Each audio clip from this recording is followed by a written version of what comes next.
نحمدہ ونصلی علی رسولہ الکریم اما بعد۔ توسل کا معنی وسیلہ تلاش کرنا ہے۔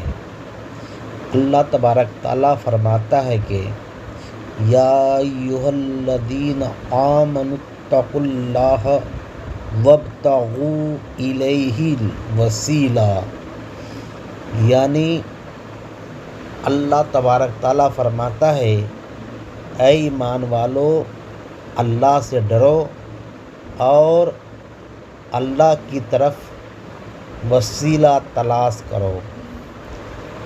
لہٰذا توسل کا منکر قرآن کا منکر ہوا۔ توسل دو طرح سے کیا جاتا ہے۔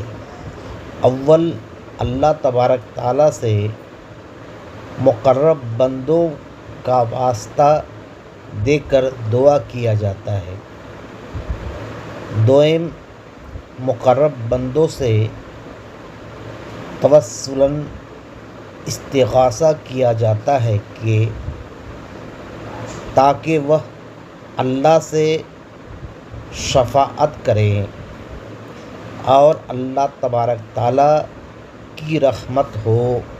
اگر آپ اس چینل کو سبسکرائب نہیں کیا ہے تو کر لیں۔